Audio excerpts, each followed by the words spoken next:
Welcome everyone back. GG Millions again. It is season 2024, episode 41, and a familiar face. We get to have Jonathan on again. A lot of Jaffes lately. We've had Jonathan, we've had Jared, we have Jonathan again. Jonathan, how are you? Doing well. It's got to be Will next time, right? Yes, we've been in talks, so I want to keep that theme going. It's a lot of strong Jaffe poker player names out there. So yeah, we're here. We got another, again, there's some big events going on in the world, and of course Triton coming up too, and a little less people today, but again, still some big names, and we are going to see a big prize, and we're going to see some very interesting play. So this is going to be a lot of fun. We do have a nice purse for you guys, and we will take a look at who is here today. And Jonathan, I think we got a treat of a show last time you were on. Let's hope for more of that and some high level play. 1.33 million in the prize pool, and of course, you know, you got to beat the best. You got to play against the best, and that's what we get to see again. A couple former GG Million champions. We'll talk about that, but today 289,000 up top, and it looks like we've already lost the 9th place player, so 51,000 going to be guaranteed for the 8 remaining. That'll be nice for our wager. We'll have 4 and 4 players each. We'll do that red or black and get the audience involved for 50 or 100. We welcome everyone in. Let us know where you're watching from in the world. We do appreciate you guys tuning in. You can see that is 8 remaining of 133. We'll take a look at some of these players, and again, familiar faces, a little less known. I think this time, as you took a look, you mentioned that earlier, you weren't quite as familiar with some of these players. And Damian, who is again one of the elite players in the world, right about 100 big blinds there, a big chip lead all the way down to 22 lines there. So we are going to get to see a very interesting, a little more play today, right? Not any super short stacks, and it should be a really great final table. Do you recognize anyone here? Any names stand out for you? You mentioned the fellow from Finland. Is it Elias? Is that how I pronounce it? Yes. Yeah. I've seen his name. I can't remember playing with him, but I'm fairly sure, you know, he's a pretty high level player that I just haven't had the pleasure of playing with. Very cool. Well, we do see Elias is there as well, who has actually not won a GG Million, but does have a very strong pedigree, regarded as one of the best players in the world, as he gets the deuce 7 off in the big blind, going to fold. Damian utilizing that chip lead on the button, queen jack off, pretty standard stuff, just crosses the 4 million marker. You want to choose red or black for our wager? Which Black. color do you want for the draft? I'll take black.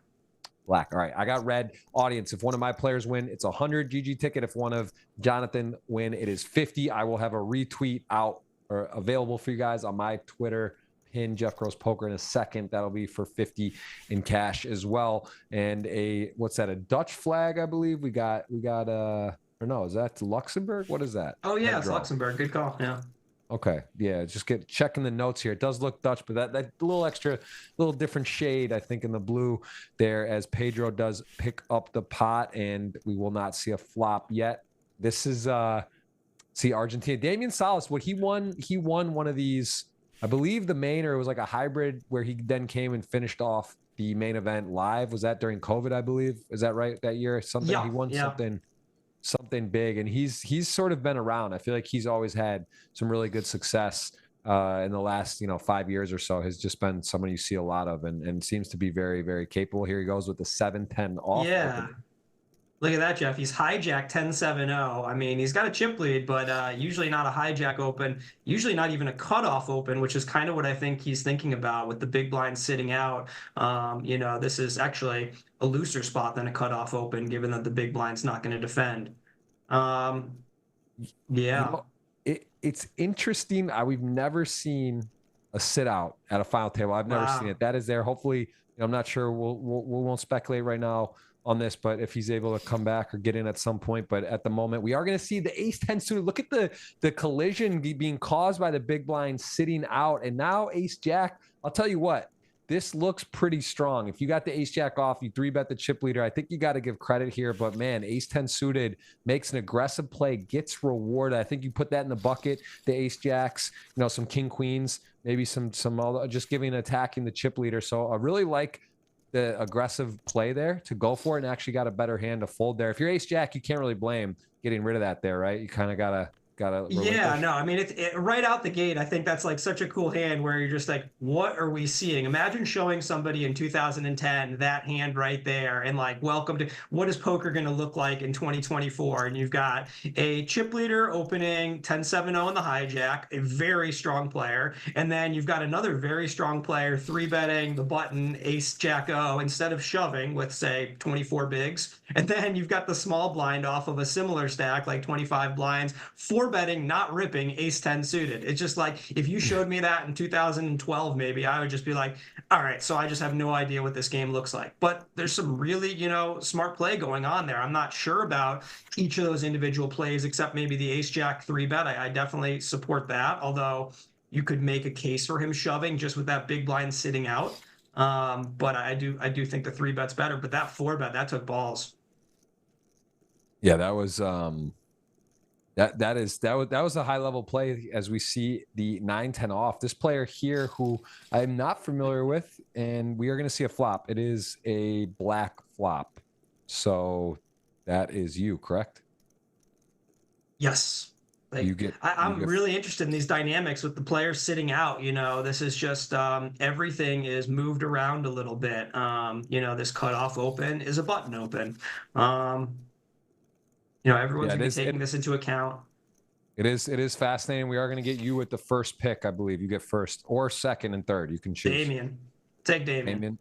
Okay, I get that. That makes a lot of sense. And I will take, guys see a lot. I'm actually shocked he has not won because he has 9 final tables in season 2, 8 final tables in season 3. Spays was not quite got the victory yet. Thomas actually rocking that Ben CB avatar.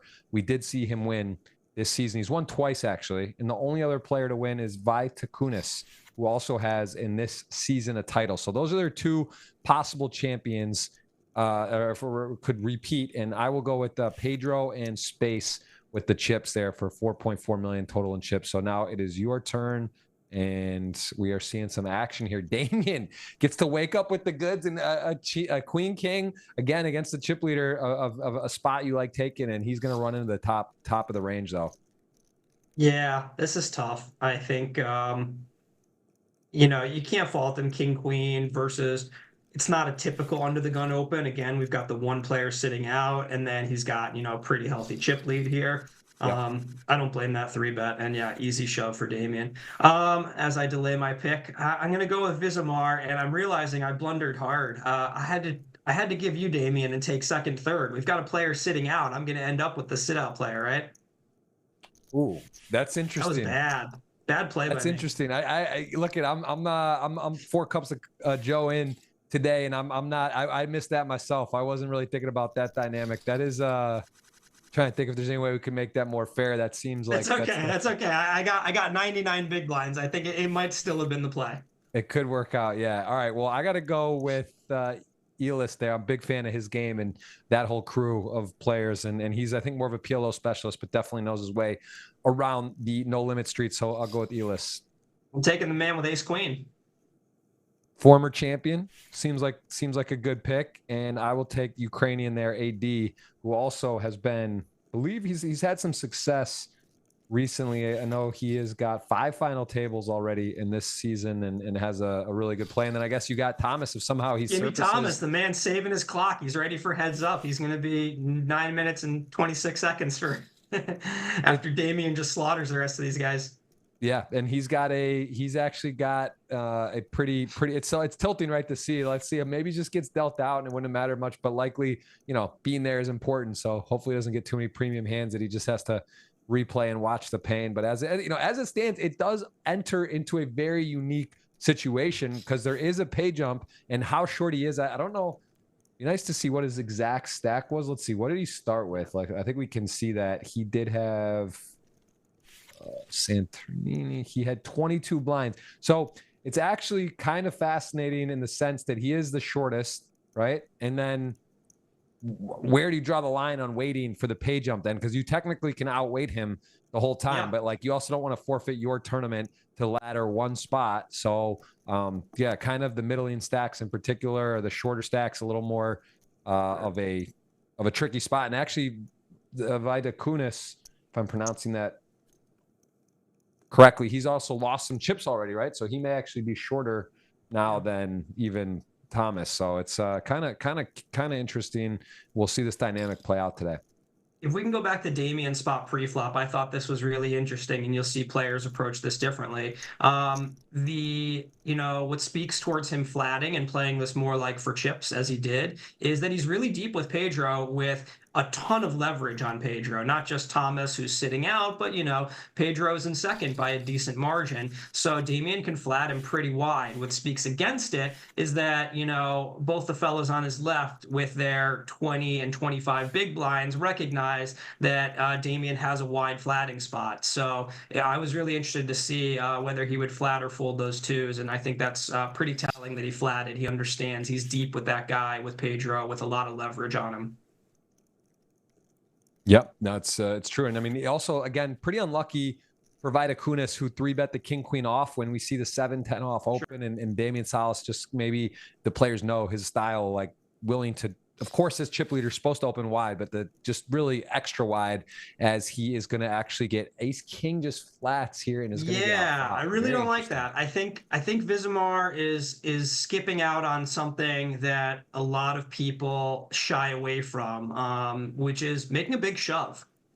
Damian has a very wide open here. Ace King O has poor playability, and you can understand why 3-betting it and then playing, say, 2.5 SPR out of position is going to be pretty uncomfortable. And yeah, it's nice to go to the flop underrepresented, but I mean, what is Damian calling your shove with? You are just getting that through probably 90% or more of the time. I mean, Damian's folding nines to your shove, I would imagine. Taking that pot down is really helpful, and you can make the argument that while you're putting your stack at risk, since Damian's calling your shove so infrequently, you might even be risking less chips in a sense than taking a flop and check calling. Given that when you go post flop, let's say Vizimar flops an ace or a king, on most runouts, he's going to have to call down. And obviously, some of those times he's going to get felted. I would almost view shoving as the safe play here, where I think he flatted with it in mind that this is a pot control, careful play. But I think, what goes along with that ace king O shove is he can print shoving some low suited aces pre-flop. I think a lot of people play Vizimar's spot there pre-flop. Yeah, it's also interesting. You are going to get some. Wow. So yeah, I mean, he's also just in a way closing his eyes, calling down a lot, and he does get absolutely punished here with the 8, king 8 off. As you can't blame him if after playing it that way to call down. But I like your point there, and I think a little bit fancy, but also maybe just pot control, and does work out the opposite of how he saw. So I don't think post flop he necessarily made a mistake, right. but I think that's just going to clean up so much with the shove pre flop. Look at this 7-4 suited opening from the hijack. Again, it's not the hijack. Maybe it's the cutoff between the cutoff and the button, but still seems like a pretty light open here. Let's see what Vizimar does with this. I think it's. Based on the ace 10, the thing I'm thinking though, it's funny you say that. Like, I don't even think he's necessarily like the way he's approaching it is like a pot control. I think he's looking at it like a trap, and I think he's looking for like the higher, because like even here, he's not afraid, right? He took the ace 10 suited, putting the 4-bet in. It's not like, I don't think he's like afraid to risk chips or play aggressive. I think he's almost just like, let me play it sneaky, potentially win a big pot that's higher variance. At the same token, the ace king out of position, it is hard, right? Because like there's just like, you're letting, if 7-10 off is opening or 4-7 suited and you're flatting, you're really just sort of like, that position is a problem to be out of position against a random 2 cards. Whereas like if he does have like an ace 10 or ace queen or queen king more weighted to stronger hands, like that trap I think is more effective, where you're kind of knowing what range you're against and can really kind of cooler them. So I don't know. I get what he's doing, but I don't think it's about pot control, or I think he's looking to try to, win a big pot. I think that's what he was looking for. Gotcha. And take a little risk. That's how just based on how he sees the 9-8 suited. 9 3-bet 2. Like the guy's not afraid. No, definitely not afraid. Yeah, I think Salas throwing down the limp here is pretty interesting. I'm not quite sure where that's coming from. I think he's got a pretty good situation to just make a wide open. And then that call, that's pretty aggressive when you think about, I don't know how to pronounce the Ukrainian fella's name, unfortunately. But when you think about that raising range and he 4x'd it here, you know, these guys don't know that Damian's been opening 10-7-0, 7-4 suited yet. So, you know, sometimes you might be, you know, imagining your image in people's head, but they don't know that this wasn't just ace jack O, you know, opening and folding and whatnot. I don't think Damian needs to defend this limp this aggressively. Well, you know, it's funny that he gives him that Uh, price as well on this board when like King X, you know, some King Jack suiteds, King Queens are in there, and then you know pairs, and it just he gave him a really good price. The flush draw, he does have a Queen of Diamonds, so I think he's probably discounting the likely you know diamond combos that are calling. You know, it does block a bunch of those. But with that being said, I think from Damian's perspective, right, he is also getting to play a little more post flop, and people are going to be a little more careful with that player sitting out. So maybe that's part of his calculation, because it is that the implied odds aren't super there, right? To peel this out of position versus the stack size. Yeah, and it's true. I mean, the man from Ukraine is not going to be bluffing it off all that frequently. But yeah, just how often are you going to make this flush or this straight? It makes everything here. Irrelevant river, of course. But yeah, very tough spot for the hijack player on the turn there. Do we have his first name so I don't keep calling him the Ukrainian fella? I mean, I call him AD. I'm calling him AD. AD, I like it. All right, AD it is. I might not need to know his name for very long. Yeah, this is a dicey spot. I mean, you got to start thinking about Damian is, you know, pretty high up in the range. Doesn't want to let checkbacks. Obviously, that's just pretty much going to be shoving this in. I doubt there's a world where he would check fold. So, like, does he want to check, let a better hand, check back, something like this, jacks or queens, or, you know, I don't know. I guess he realized he loses to some hands, but there's not many. I mean, he's got the flush. Ace, I think king, he knows ace, what he's queen, he doing. beats. I think he's just a little bit of Hollywood here. Right. Yeah. No, this is just in. I don't see another scenario. And AD may use a little Awful clock. spot. Awful spot for AD. He's trying. What does this limp call range look like pre-flop? He's trying to piece this all together. What is this?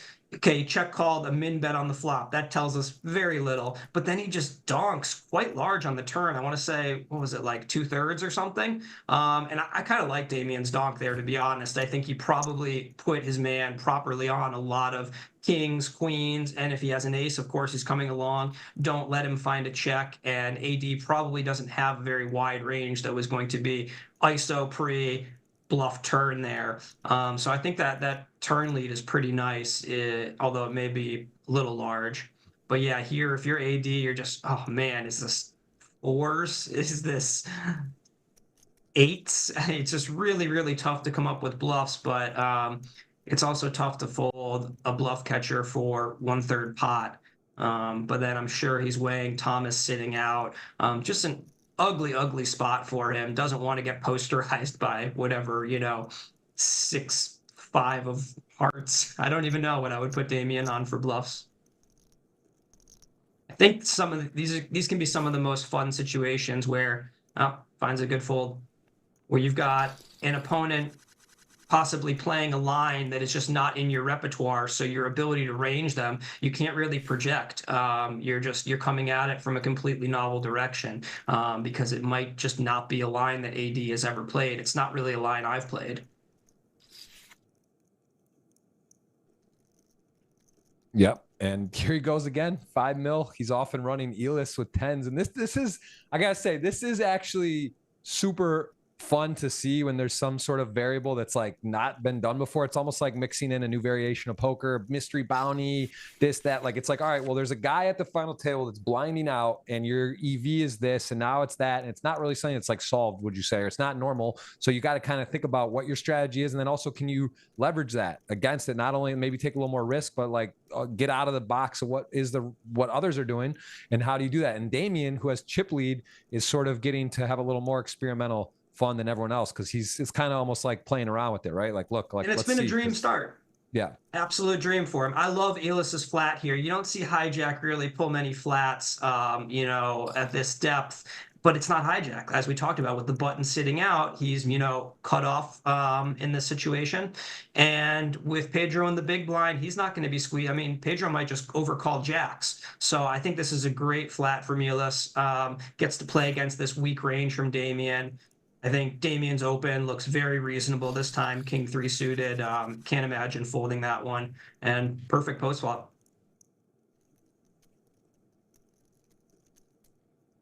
Does he go for the Jack 8-0? What do you think, Jeff? Yeah. He's going 10-7 off. Wow. It's like I just I'm feel saying like he finds the skip. Wow, you're right. He does it again. Holy smokes. He's trying to make up for our record long final table last time and make it record short. it's actually crazy. This is definitely the most fun or different thing we've seen. I don't think you're going to find another scenario where it can quite be like this. And we have seen someone disconnect for a short period of time, but this is again, wow. Now aces, he's even going to get bailed out here where he doesn't even have to like put chips in probably, or he's going to get to peel one, I guess, just based on, again, the fact that post flop, he's probably going to think a little extra tight for people. He closed the action. Curious. I mean, what? It's a drop in the bucket. He still has 5 mil, see a flop, can play, would imagine, right? 6-9 off, closing the action. We're going to see a flop, and does flop of interest, has a gut shot. 6 or 9 could be good in his mind, has a spade as well in case wants to really start getting crazy on some runouts, but we'll see aces. He's got a pretty. Jeez, this is what a dream! What a dream! Are we gonna make it to the first break? There's no breaks. What do you like betting here for Damian? I mean, maybe bigger. It's a wet board. You got like some checkbacks. You do think that there would be some overpairs maybe mixed in, even though I guess it's just super wet. It's gonna be hard on a lot of rivers to know where you're at. I mean, but at the same time, like the sizing is gonna work to get some action in, a relatively safe river, right? I guess that there is 9 X's in there, but like there's no club, no spade. It's like a mile. You have a 9, so you already, you have the straight. You're not worried about so much queen 9, I don't think. Yeah, I mean, not worried, but definitely affects his ability to get paid. You can see how, that's a tough size to be facing here. This feels very border. You got 2 flush draws missing. You wonder if ever Damian is valuing like a queen jack, a king jack at this size. I think aces are going to be really tough to fold. You're still beating 6-5, maybe a 6-4 suited.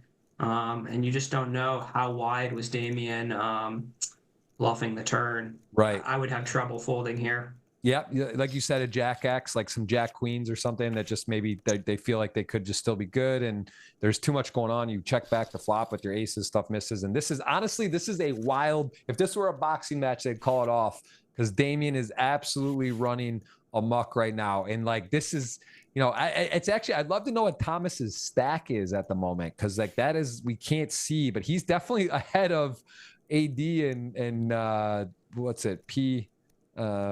What I say, I could pronounce it, Vita Kunis, right? He's ahead, and this is just a slam dunk, fist pump shove.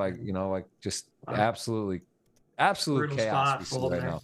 So maybe there's a chat, right? Maybe somebody who's watching on the client could put their mouse over him and tell you what his stack is. Yeah, I think that would work. Yeah, I believe we can maybe ask. I guess we could get. Let me see if I can. We could probably message in. Let's see if we can get like. Feels like we have the resources to figure out his stack. Yeah, there's a way to get it. Be curious to see if Elis 3-bets this. It's wow, hits the fold button. It's a pretty natural hand to 3-bet in that situation, but with that 250 stack and wow, Thomas has around 50K is what we're hearing. So that makes a lot of sense where the leverage is so hard. Elis just snap folds the ace 4. Everyone's waiting for that. He can just start shoving here, right? Or, I mean, just raising big, or he's just raising. I think people aren't going to play back. Yeah, wow, 120. That's interesting. Feels unnecessary to me, but, maybe he doesn't know how tight these guys are folding just to his min raises. I don't think you're getting enough extra folds for that extra big blind where he really wants to be doing that. Wait, how much chips is he got? 50K, so we're thinking 10 behind this. Wait, it's not big blind ante, right? It's everybody antes, is that right? Yeah, hold on. All right, let's see. We've got. No, it's 500. Oh, 500. We had a misclick. Our host Missed a digit, no problem. Okay, so Thomas has 500-ish. Yeah, so that makes it even more, Yeah, way more I'm interesting. surprised by Elis's ace 4-0 fold, but I'm seems pretty reasonable. But yeah, there's a little less pressure on these guys than I was thinking a moment ago. What happened here? This is a went to 80 and called. Okay. Yeah, I mean he's essentially the big blind, but maybe not getting the full discount. Calling out of the small. Very different approach here. Calling the small blind king 5 suited against cutoff as opposed to ace 4-0 versus button. But Vizimar, he's been, not afraid to mix it up at all. And this is not a fun card. If you have king 5 suited, he's gonna come out leading now, which is again sort of combating that bad card and sort of taking control. And maybe a hand like this where ace 8's going to feel comfortable if check to a lot now is sort of like could be drawing very thin and or just not the best hand, and see how he approaches it. I think a lead is great. He's got a lot of these mid pocket pairs. I don't think he needs to lead 240. Damian just has such a wide grouping of hands. There's queen 8 off is in that group. So, just for quarter pot, you're cleaning up the equity quite well with your 6-7 suited, pocket 7s, pocket 8 type hands, and obviously matching that with some king high flush draws, queen high flush draws.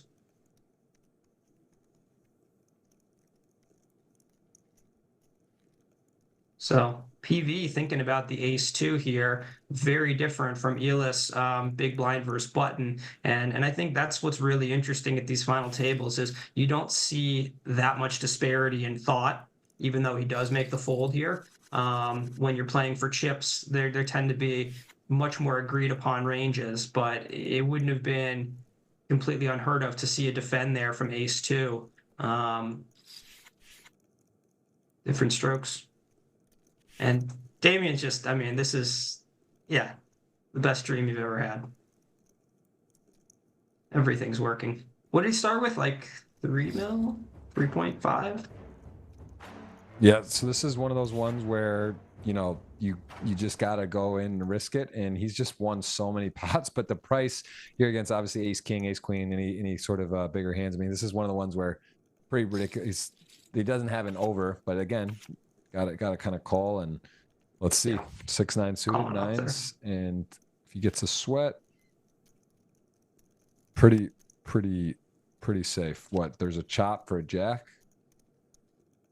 Yeah, I missed that.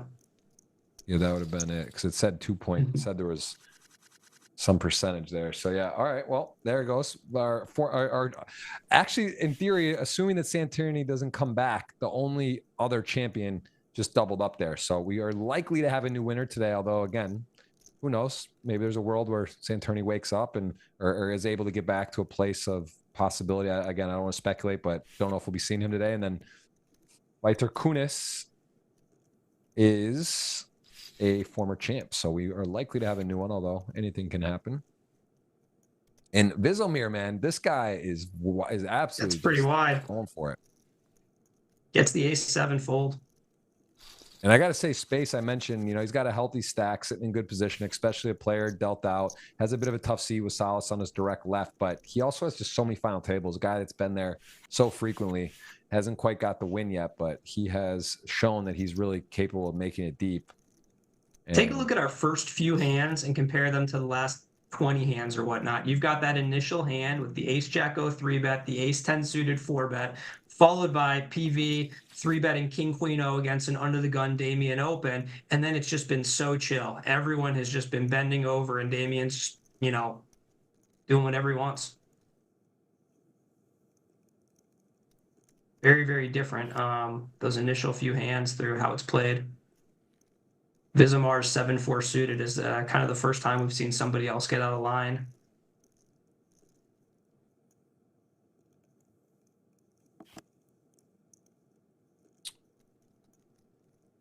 Yeah, 8 high actually good. Neither player with a club. See if he's able to show this down. Although I don't know, he might even Damian snap checks it. Not even trying. Yeah, I mean Damian maybe for just like a small bet, but now I just felt like something was wow almost trappy. It was just sort of wow. Sometimes you get that feeling where you're just like, I've been taking everything. I'm just too nervous. There's no way this is just going to be a check fold here. I feel like I could make that check that Damian made there.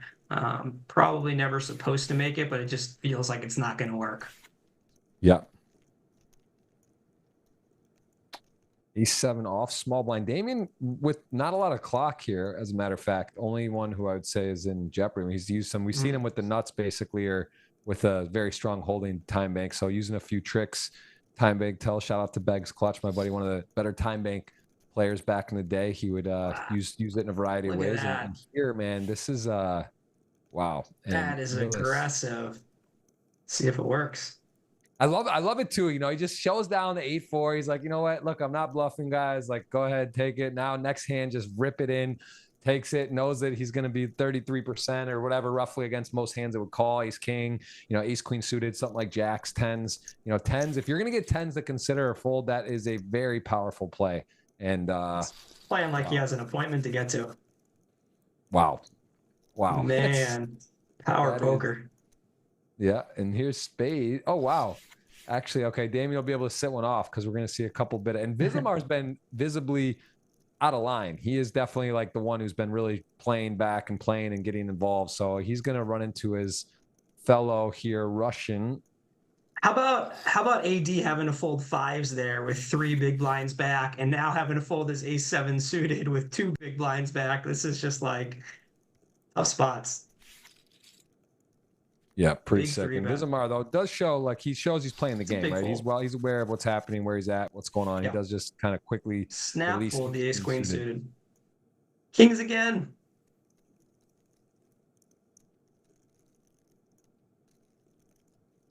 Back-to-back kings. Does Damian try to take... Wow, the flat, the limps.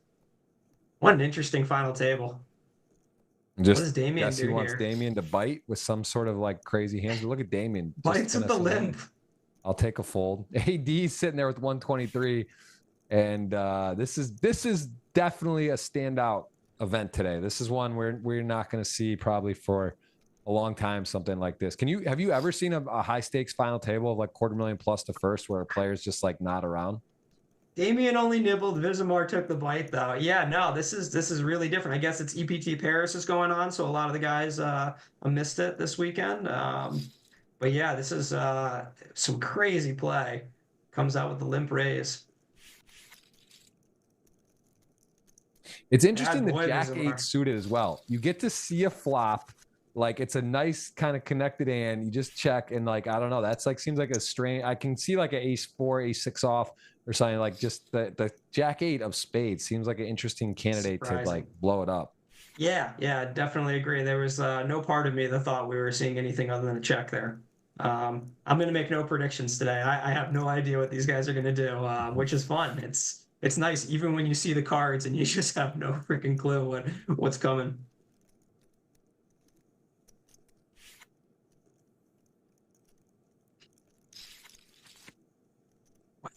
Another light call here. I mean, you can understand he's pretty much the big blind, but just getting a little bit less discount. But even King 10-0 against this early position open, pretty close to a fold from the big blind.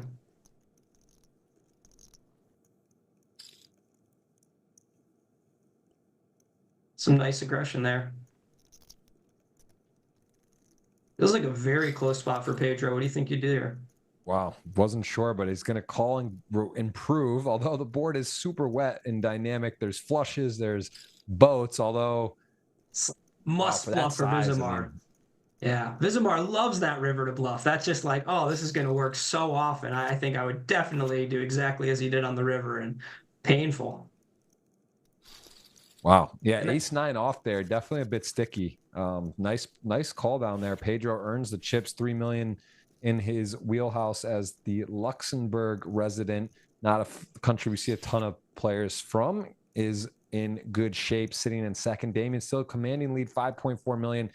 Elis is hanging on, got put in a couple tough spots. And Vizimar at 600. And Thomas will keep his stack updated. He did have 500K, was before going through the blinds and such. So, you know, he's in there. And this is, again, AD you got to feel for the guy. Kind of hope, hope he can double or triple or whatever, get in and get involved, because he is really in a dark place right now with 2 blinds and the guy sitting out and everyone kind of chaos ensuing around him. Yeah, yeah, dark places, right? How about PV folding the King 10-0? Kind of, what I was alluding to earlier with very different approaches to pre-flop play. You got Vizamar flatting King 10-0, small blind. Granted, it's more like a big blind against Pedro's under the gun open. And Damian, who's opening way wider, even if they haven't seen any of the hands yet, everyone knows at this point he's mixing it up real wide. Opens from, what was that? Maybe hijack, maybe low jack, and PV off the same stack folds King 10-0. Just incredibly different philosophies, like very divergent approaches. Wow. Look at See what this. PV Well, does here. Ace 9 is going to be dominated, but he's going to get the Ace King protection. So some extra value on his money. You're going to get about what his equity is worth in the pot. Although, Vita Kunis is, it's close. It's just too much hand, I think, to get out of the way there. He's just, Damian, how much is it? 584. Okay. Damian, start I'd doing love to some see math what Damian equations. does with like an ace queen O, pocket sevens in that situation, pocket eights. That'd be interesting. Wow, King and the 9 pair, now a 9 or 9 only, going to the river, 4.55%. Or we will see a knockout. And again, it would be pretty tough there that Santorini is sprinting. Santorini he is now laddering away, and no one else super short though, right? I guess Vizomar is in that boat, but he's still probably covering Santorini. And Vizomar doesn't seem like a guy that's going to ladder for the pay jump. I think he's willing to put it in with a decent spot if he can find one. He's fighting hard. Yeah, and Damian here with the 7-8 suited, gonna happily peel. Both players flop some equity. We got a gut shot and over versus a 8 high flush draw, and definitely one where Damian could play aggressively. Although they are pretty deep, and this is the one other guy that like really could hurt him. I don't know how much he's gonna, go to bat and go nuts here. This definitely would be a very aggressive check raise. Probably doesn't have queens in his range. May not have jacks. Seems like a pretty clean check call. We've seen him lead before. Yeah, this would be one that could make a lot of sense to lead. He does not. The jack might have been more so and better to lead, or 3, but this is now ace 10 going to check back. 8 high for Damian. He has the missed flush draw, right? So a little less exciting to bluff, as he's got like the best draw that misses. But I mean, he's got 8 high, 400 in the middle. Opponent slows down on the turn. I think 8 high is going to want to bluff here, spades or not. And Pedro's got a really tough bluff catch. Granted, he has no spade. Wow, he's not put in the spot. Would have been really interesting to see what Pedro does there, because the 10 certainly a bad card, but no spades is pretty helpful. I'd find the fold if I were Pedro and faced anything over 1/3 pot.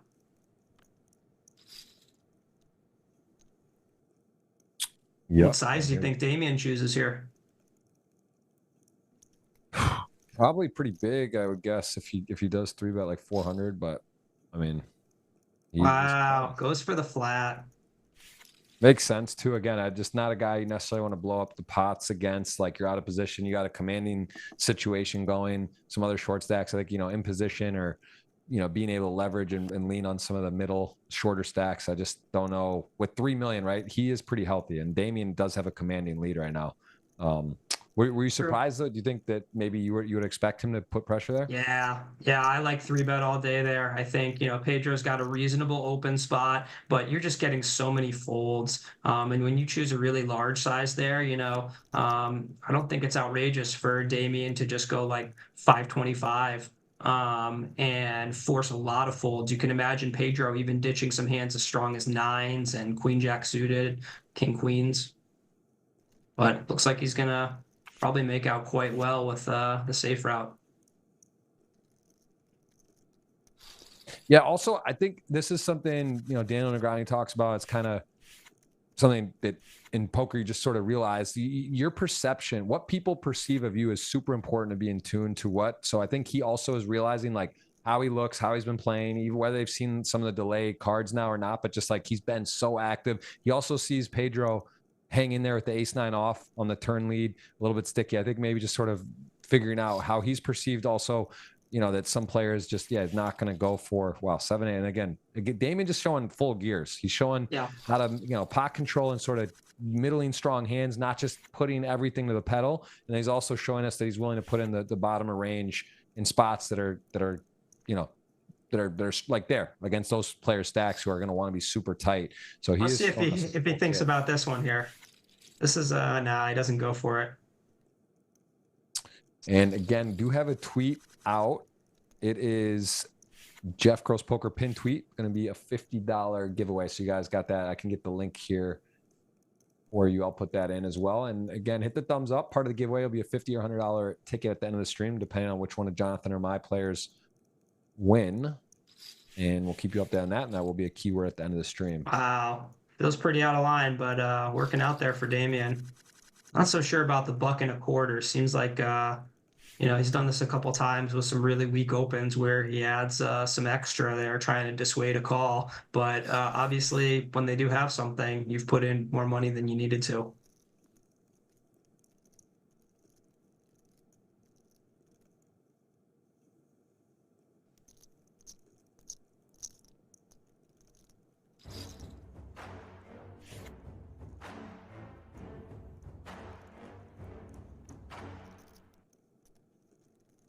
So how long have we been at it? A little like we're somewhere around 40 minutes. So they're starting to see Damian's 10-7-0. Maybe they've seen the 7-4 of hearts. You know, there should be some adjustments from thinking guys who have now seen, you know, if they've seen Damian open Jack 8-0 under the gun, it'd be interesting to see, does Damian start to switch gears now with that in mind? Does he tighten up a little bit in some of these borderline spots, or does he just keep going for it? You know, I would definitely, if I had seen the level of aggression he's put out so far, I would be a little bit more aggressive playing back at him. Yeah, and here he goes again. Ace deuce off, kind of modest holding, and he does smoke it with top and bottom, the missionary and king queen space. Pretty frustrating flop, but again, just not, could be worse, right? There are flops where ace jack there, I think ace deuce 6. So you know, that's one of those ones that looks ridiculous, but UTG 7 with this chip lead, the sitting out player, that ace 2-0 seems reasonable. Thomas is back. I'm seeing a stack. I'll be wow. Yeah, curious. Okay. Well, so that's good for you in terms of your dinner wager and everything, right? You have a player back live where it was sort of dead, and he's obviously one of the champions, former winners on GGMillion, so knows his way around. And actually, the crazy thing is one of the times when he did win and he was on stream, Ben Raleigh, who is the picture of, was the commentator that he won. So that was kind of funny. Okay. That's kind of interesting energy that happened, but we'll see if he can come from the depths today, because he is short right now. And another reason you can't just wait, right? Thomas. People wake up, people come, people whatever, so that you can't just fold around. You know, imagine you're just waiting for the 10K ladder, you fold big hands, and then the guy reemerges. So we're getting to see a lot of firsts today on the stream, and hope you are enjoying. Please hit that thumbs up. And again, we are here to play to a winner. This is from Sunday Final Table, and we will get to that winner today as a $289,000 first place will be awarded. See Space going with the full size up there, 3x with the 6s into Vizimar's short stack. Really didn't want to get flat. It's always interesting to see, do people balance that, or do they try to kind of cheat small with the aces, pocket kings, queens, and sneak in the smaller size? That's one of those things I think it can really backfire on you quickly if you're a thinking player and people observe you kind of cheating small when you have a really good hand. Wow, 10-8-0 bet. Feels like it may work here. Some may face the 4-bet. I mean, Space, again, based on my experience of the player, just also with so many final tables, hasn't won. He, again, just sort of just general feel, not any he's a little more on the, he's been more solid, right? He gets there, he gets deep. He actually has a very healthy stack right now. I'm not saying he'll get run over, but I think, like, based on his style, just from historically sort of my experience, he definitely is more, you know, I don't want to say risk adverse, but just, you know, willing to respect the ICM, right? Just sort of like, all right, like, look, it's not my battle right here. Let me find, you know, in a close spot. And Vizomar is not afraid. by any Yeah. means. He will put it in, and he is going to do so with ace jack to an under the gun raise, mind you, which is got to get a little more credit. But what do you think? Is ace jack with his blinds, 6 blinds, just too much hand to give up there? Yeah, super close with Thomas at 212, but yeah, that's a really, really close spot. I think that's worth going. But I'm genuinely not sure. I was thinking back to Damian's 3-bet, and it's interesting with the 10-8-0 in the same spot, I believe, is where he folded the King 5-0 I thought he might think about. Tells you Damian's thinking a little more about playability and less about blockers when he decides to 3-bet a 10-8-0 in one spot, but not a King 5-0 in pretty much an identical spot. And that kind of lines up with what we saw with the 9-8 suited limp, but even more so the 7-4 suited open. I think he's thinking a little bit more about a game where you're going to see more flops, more turns, and whatnot. Oh, wow. Damian's calling Thomas out. Holy smokes. We'll just leave that there for everyone else. Well, I mean, again, no comment. Again, so yeah, to speculate is dangerous, but again, I'm not. Listen, all right, ace 4, 10-3, as he is going to get a chance. Can he fade a lot? There's a lot to fade. He is going to fade. He's going to get to 500K, and there's some speculation on where he is. I think he was, APT and was heads up in a big one. But look, I know Don't they myself. have Concords in Paris? Don't they have the super fast? He's in and out.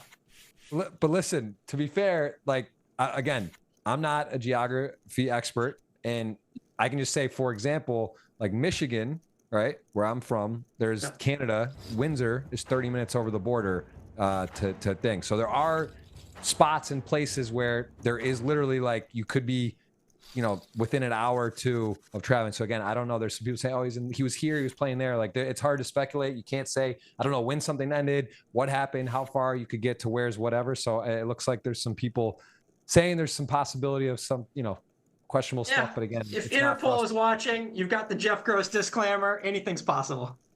I'm just saying it's 2024 Uber chopper. Who knows? Monaco, you take a Is that a thing? Is there Uber chopper? People, they just never know, and you just can't, listen, Jonathan, what are one of the 4 agreements? One of the core principles, this book, right? Do tell. So be impeccable with your word. Always do your best. And one of the primary ones is don't make assumptions. And that is, it's a powerful thing. I think that's like in poker, people love to make assumptions. They love chaos. They love to come in and cause havoc. But like, again, I don't know. Is it likely? Is there something you could say is very likely in 95 or 98%? But how many one-outers, how much crazy stuff have we seen in our life? There's a lot out there. Assumptions are dangerous either way. We'll play this one out. And Thomas is in there with 600K. Look at Damian flat in the 6-5 suit. He really wants these playable hands. He's got a very chips-like mentality. I think, some of it might be, when everything's going well for you, it's tough to imagine you're not going to find a way to win this hand. Let's see. I mean, we know that if he starts fighting for this, he's going to get it, but it would take some stones to start throwing chips in there, drawing dead versus most hands. I mean, it's a really and that was a 3x pre, right? Look at that. It's going to pay.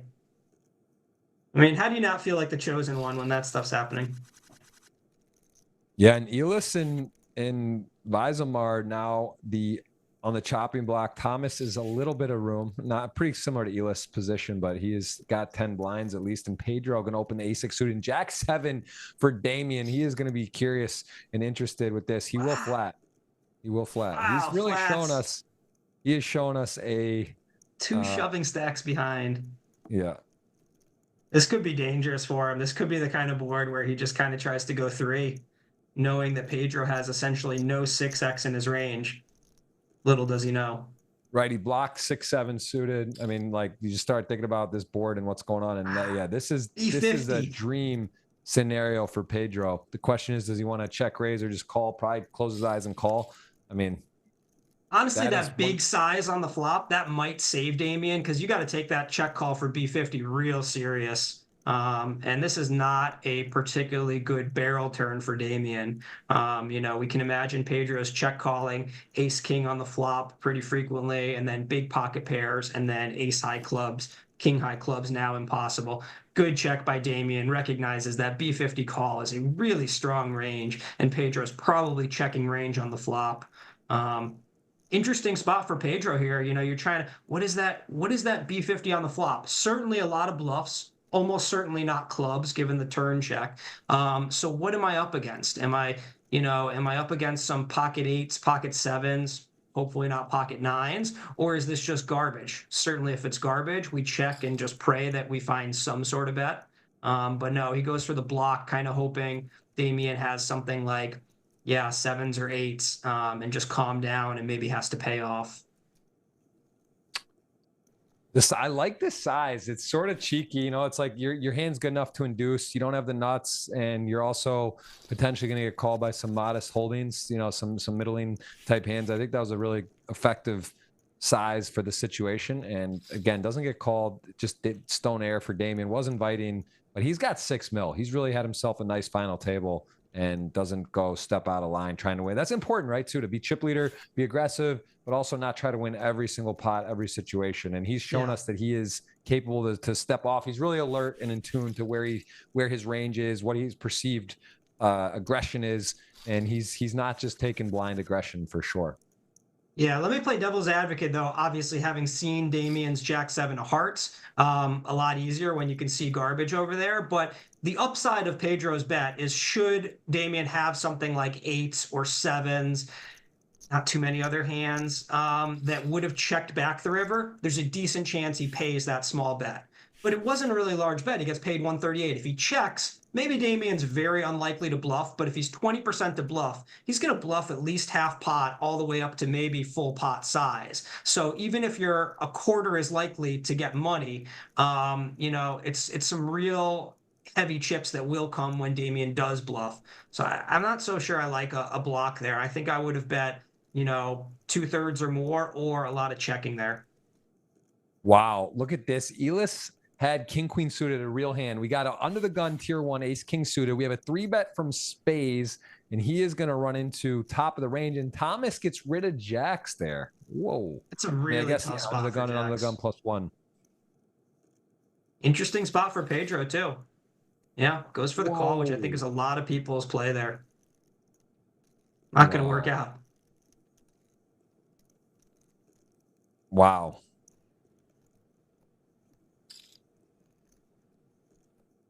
Wow, what are you doing here versus B33? It's a super strong range, but you've got ace king and a backdoor.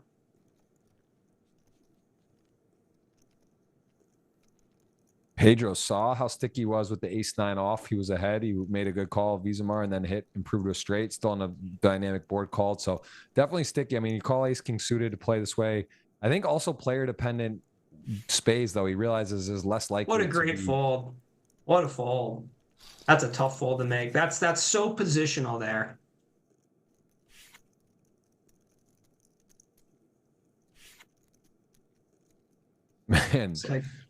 Man. Yeah. Elis has had not a fun final table. Just been a fold-a-thon over there since those 10s. Yeah, when you start thinking, though, does he have ace jack there? Probably not. Like, what are you beating? And the queen board is not so fun. Yeah, could have ace really king, tough spot. right? Ace king is another. Could be sharing ace king, but not a ton of great scenarios. Ace 10 jacks, semi-cooler, great spot for jacks. Pedro, who just smokes the flop, top 2, has to fade a jack and a jack only on the river, or our former champ of GG Millions will be eliminated. And that it is ace 10 in style with the ace 10 top boat on the ace 10-8-8 ace board, as Pedro 4 million, Damian 6 million, Space 2.5 million, and then he got 3 guys that are looking to ladder. As we see 6 remain. Hay jumps are getting healthy. Next will be awarded over 6 figures. And very interesting, literally tale of two things, two games going on. You got your top 3 and your bottom 3, and there's a ton of separation between those. Yeah. A lot of pressure on Space to wait these 3 out. He's got very tight opening situations. Wouldn't even shock me had it folded to him if he folds king 3 suited on the button. As I say that, he looked like he considered a 3-bet. And Thomas is now in 4th. He was the shortest stack dealing out with 8 left, I should say. And now he's in 4th place currently, slightly edging the other players. the short charitable stack. view of the situation. But yeah, Yep. 2 guys below him. And Damian, pretty easy shove here. Jack 8 suited, King Jack for Elis, and this is an Oh, ICM. for Elis. Yeah, this is a brutal. Super close.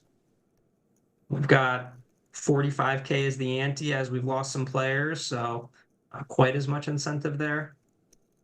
Really, really close. But now at this point, he has seen Damian and how wide he is. It's reasonable to believe Damian is ATC there. I think ATC is the play too.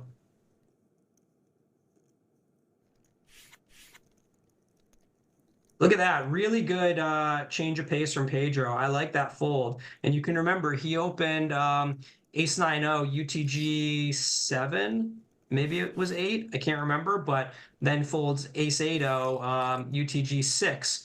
Even into 3 shorties. And that's because Damian just has so much leverage on him.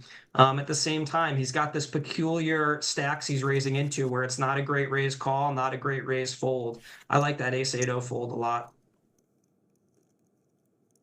Especially with how aggressive Damian is going to play this chip lead based on what we've seen. A little bit of a size up. Yep, ace 8, and Elis just, man, he's just getting a lot of, I mean, this one's not that, this isn't so problematic, but he's had the king, queen of hearts, he's had 10s.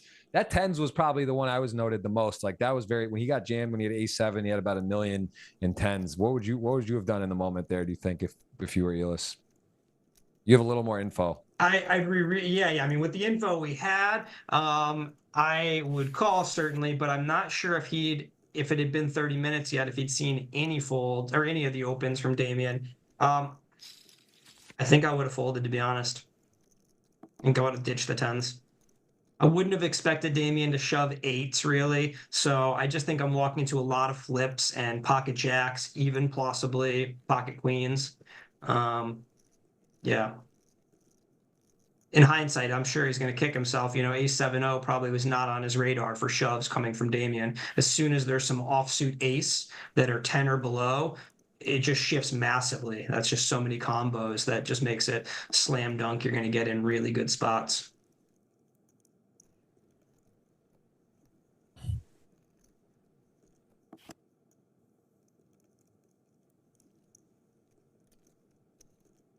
Feels like a check down for both of them. Yep. Yeah, ace 8, realizing probably there's a lot of better aces there that are beating him. At the same time, it's in the big blind, right? He could also just, yeah, whatever. He could have hands. It's sort of right in the middle. It makes a lot of sense to check down, and Pedro have himself a nice final table. Did get there blind on blind, ace 10 of jacks, kind of a cooler with the stack sizes in the small blind, big blind. He was on the wrong side that flipped right, and he is in very healthy position in second. Tough spot for Thomas here. Really, really close. Scott Vizimar covered. He's got Elis covered by, I mean, it might make the difference that he had that extra 1,000. Makes a difference because he'll be around for at least one more hand. Every hand is a chance for people to bust. Yeah, and Elis is going to be a bit sick if this is how it plays out, though. 12-22, and it is a 9 on the river. He makes a straight, had the queen, and he is going to be in a healthy fourth now as we lose Elis, very talented player, down to 5. Not a fun final table for Elis. No. That was rough. Could not really get it going and just got kind of some below average spots, never really got to play. Maybe the 10s was the one where he could argue or was close, but even again, makes sense why to fold.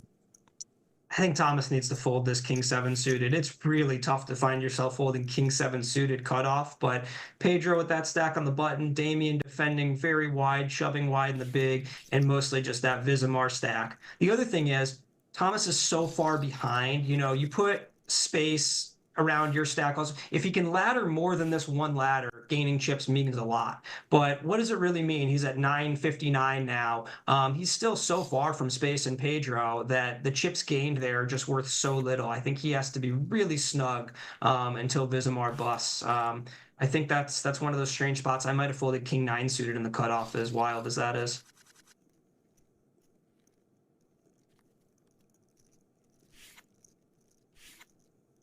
Look at Pedro, instant muck, 7-6 suited. Very divergent strategy from Damian with as far as playability and how much that matters. And Damian finds a button fold there, 2-3-0.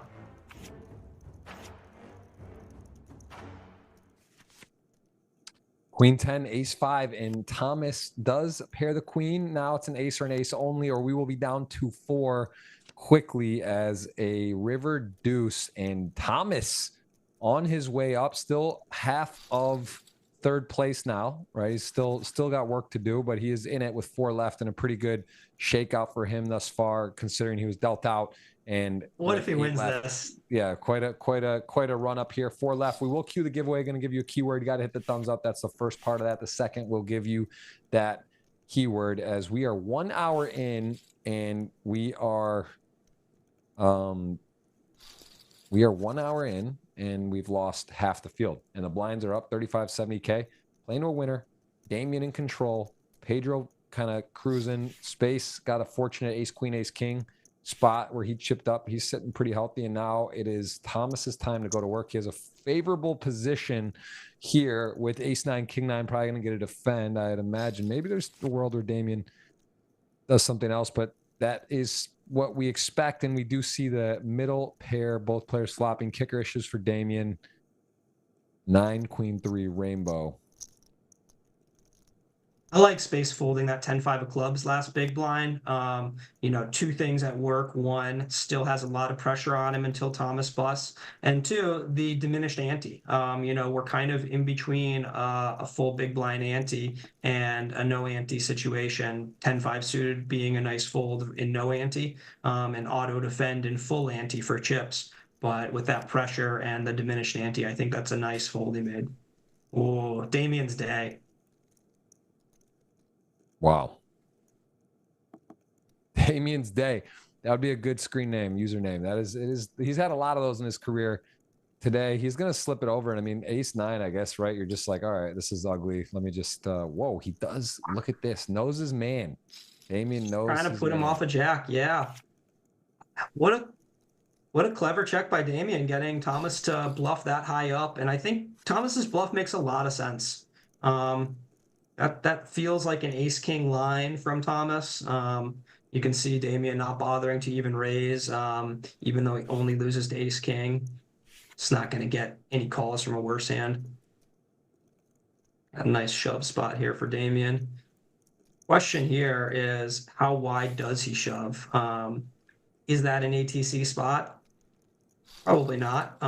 Definitely should have some raises there. I think it's interesting to see when people don't play any raises there. And if they do they 2.5x? Do they 2x?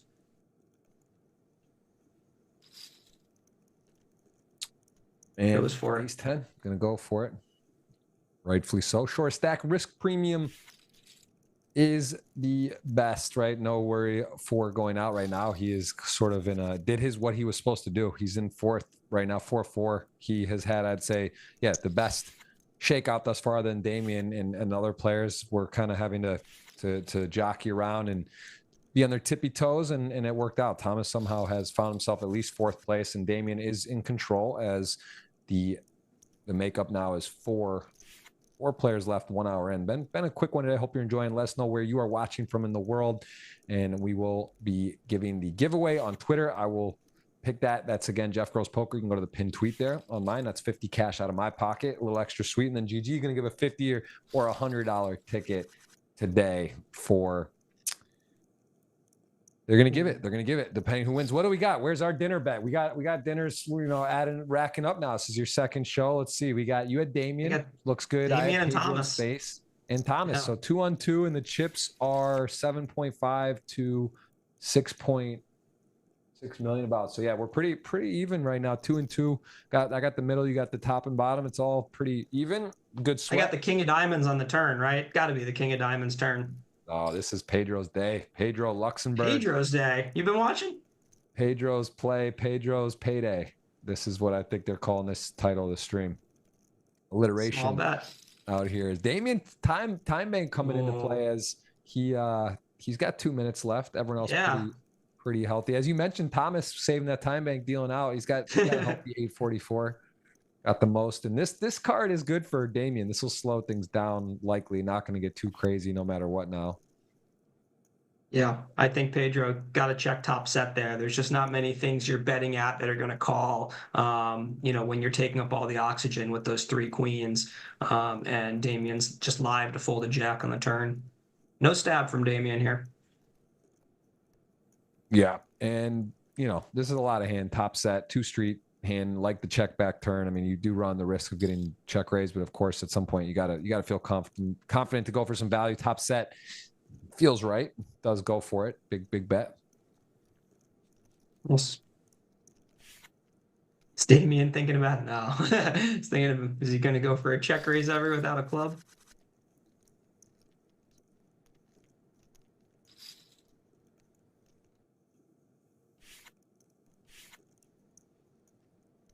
As space opens the ace queen here, I was thinking earlier when he opened the king 9-0 and Thomas shoved the ace 10.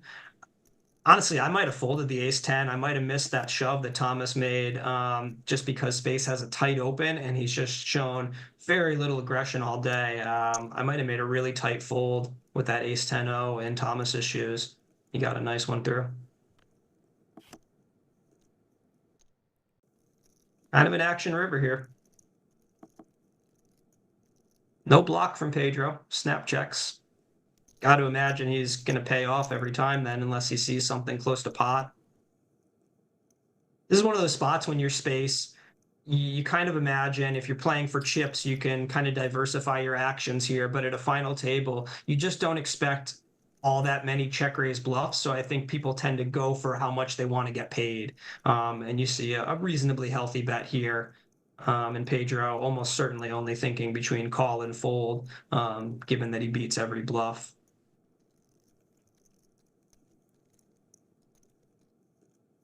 Yeah, I mean, I'm paying off here. Wow, good fold. Really good fold by Pedro. He's made a couple of those. I can't remember what the other one is, but I feel like I said good fold Pedro before.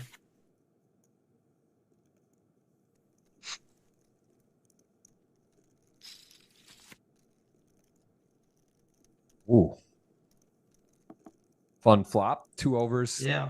Backdoor clubs, we get backdoor straight, and then 7-9 suited. Just feel like Damian, you said Damian's day. He's just sort of been on top of the boards. He's made good decisions. He's got good discipline, and then pushed at the right times. And then he's also connected the diamonds of this variety. The 7-8 suited earlier hit a big spot against AD, and here he now. Wow, look at this. This is a lot of board. We got gut shots for all, flush draws for all, royal flush draw for spades, and this has got the popcorn Offsuit ready 10 for river. a lot of interesting rivers here. 10 of spades.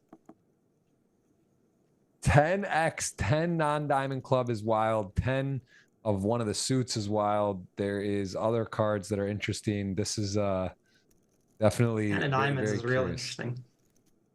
Let's see if Damian. I feel like you got to bet here is Damian. There's just not a ton of ace in space range. Check calling the flop. I would have liked to see Damian slide in a check back on the flop. I think that would have been a nice one to mix in, but we haven't seen, he's just been kind of full steam ahead, understandably, with his stack. And it's kind of funny for space. You're like, all right, I got so much hand here, gonna call. And now both players miss king high, 9 high, 1.3 in the middle. This jack on the turn. I mean, this is very, very interesting card. Damian with one of the worst hands he can have. I think space is going to be unexpectedly winning this pot. I think this is one of those spots. It's so tough to bluff that jack. You're just so worried you're up against jack X of diamonds or a heroic jack call on the turn. It's, we expect it's going to work basically every time, but really tough to pull the trigger here. Using up that precious bank. Yeah. You're right. You were right. You're right. I actually was thinking that maybe he would find. You're right, though. I think just based on ranges and where he's at and what's going on, they decided that wasn't the right one to go for. But I don't know. I mean, interesting. How much do you need though? How much do you need there to get that hand to fold? Like, does it make sense to bet like a third or 25? If you know his cards, yeah, but I think it's one of those spots. If you're Damian, it's pretty reasonable to play no bluffs there. And I know that sounds insane in poker, but the issue is Damian's range is so wide pre-flop. His flop C bet is essentially meaningless. and even his turn barrel could just be so much garbage. Damian is live at that point to have king two offsuit. I say that non-hyperbolically. And when your man has that many holdings and space is calling the turn pretty snug, it's so tough to execute a bluff on that river. It just feels like you're always getting called, and the reason is you kind of are, unless you just want to really pile it in. It's so difficult to execute bluffs on the river when your pre-flop, flop, and turn ranges are just so out of control wide. And I think that's the challenge a lot of people have playing button versus big blind or playing heads up, is you're just feeling so fraudulent when you're playing so many cards.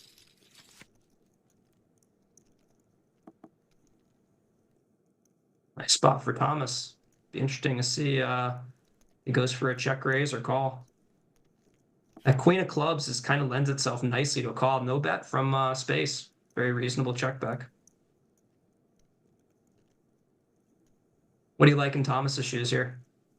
Yeah, I mean, I guess this is something where I think he's going to have just such a, he does have a range advantage. There's a pretty wet board. I like that he does put some chips in the middle here and just sort of deny equity to the random two overcards. And I don't think he's really going to get raised a lot there. I like it. What about you?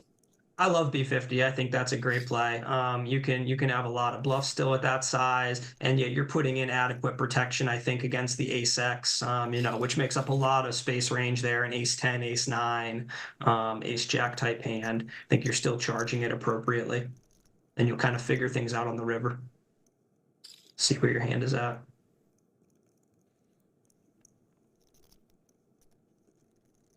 Damian's got to play quick, man. If pretty good chance he finds himself heads up, and I don't know any of these four as heads up professionals, so they're going to be trying to figure a lot of stuff out. It's nice if you're Pedro with 7.5 minutes, or Thomas with the old sit out to save the clock trick. But Damian, he's going to be probably making some decisions heads up that are really rushed. Look at how much board he's got here. He's got the flush draw and the king. I like this when players have a strong hand with the flush draw though as well, because like you're unblocking, right? You start that your opponent is like can start to put you on flush draws depending on their holdings. Like here with this exact hand, the 7-8, you actually, Pedro, that's a big size though, but Pedro's not wanting to fold here. It's a really healthy size. I think it's a tough spot for Pedro where you feel like I probably have the best hand about 70% of the time, but man, I really don't want to call even on a brick river. So a lot of my call here is essentially to get a shutdown from Damian. That's never a good situation to find yourself in, especially against a really lag opponent. I think that's what, makes him fold there, is not that he thinks he's beat so much as I don't want to be facing another bet. Let's go on the flip side. Are you a fan of that size then? Or do you think because he's got such a hammerlock, he has the clubs, do you think you got to give your opponent a little more of a chance to call and, be in there? Because they are probably dead a lot of the time. Or do you think it just looks so weak? You kind of trying to counter that with like a bigger size to make it look like you're drawing or semi-bluffing? I'm going to cop out. I'm going to say that whether it really comes down to, is Damian playing a lot of bets with 9s through queens on the turn, or is he really polarizing to a king or better? If he's polarizing to a king or better, I think that size is great. If he's expanding that range and it's a little more linear, I think he can size down. What I do like is that he didn't, there's this kind of strange sizing tell a lot of people have in those spots when they have the trips and the flush draw. They want to maintain action. Look at this 3-bet. This is a peculiar 3-bet because does he really want to inflate this pot out of position with 9s? Sure, getting some folds from like an ace 10-0 are helpful, but very linear 3-bet in a spot where most of the, really trained players are going really polar pre-flop there. Interesting 3-bet. Damian is playing this this final table very differently from that final table you and I did a couple weeks ago with some of the more experienced high roller players. It's interesting to see just such different approaches. But yeah, that king queen of clubs, I think a lot of people like to size down because they want the action so much, and that can be a little bit of a tell.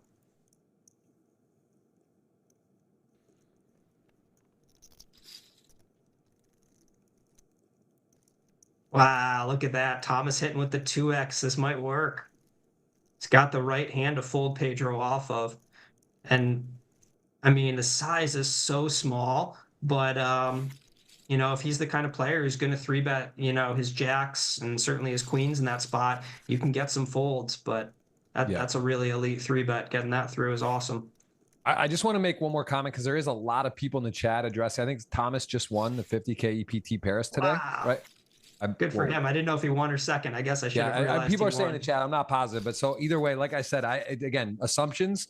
You know, I don't know specifically what time it ended there. We don't know a lot of things, and also, again, I'm not a geography expert. I do know Europe's pretty clustered, and I know myself in the U.S. speaking from experience that Michigan, where I grew up, Ann Arbor, and Windsor, Canada, over the Detroit border, I could be to Casino Windsor, and I've done it a dozen times where it takes me less than 40 minutes or like an hour door to door. So, you know, again, I can't say, did he go from France to England? Did he do this or that or whatever? I literally have no idea. So if you're asking me to make an opinion or a thing, I don't even have even close to all the info. I do know that people are asking about it. And again, I actually don't even know. I do know the majority of countries that you can play from, but certain countries, I do not know the specific rules. So I couldn't speak on the neighboring countries. I believe they're saying, yeah, France is not one to play from. But again, this is all sort of not really Jonathan or my spot to say or even make a decision or no. I have all the info. So people are talking about it. And that's again, we'll just leave it at that. We don't have all the info other than the Paris or France is not a place. Yeah, the GG offers, I think, real money gaming, and you know, again, it's a complicated one, and we'll leave it at that, and you know, we'll let the forces take their deal with it themselves. But again, people are always curious and looking for a good scandal or controversy. That's for sure. So yeah, no idea, but. Again, I'm enjoying the poker. I was enjoying the setup dynamic. I'm enjoying myself. I'm having a good time, and you know, I'm not going to jump into it. I will say I made a final table in like 2017 that I got a pay jump like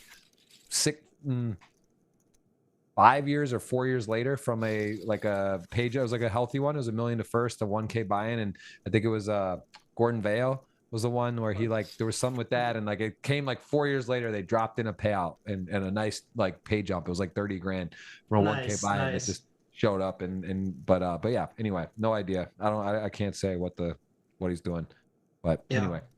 I feel like it's always that mixed bag. Like, this is a little different, but you know, when a poker site has a scandal and you get like, oh, here's $380. There was some cheating ring that got you like, you know, a year ago. And like some people are like, wow, that's sweet. I got $380. Other people are like, oh my God, how much have I been scammed for? And that's how I feel like when I find like $100 in a pocket of old jeans, and I'm just like, especially if I find real money somewhere in a drawer and I'm like, why do I have $3 grand here? What is this from? And I don't feel good about it. I'm like, oh my God, how much money have I lost? What a fish I am. Yeah. What have I really done? Yeah. Where else is how much has been gone? Yeah.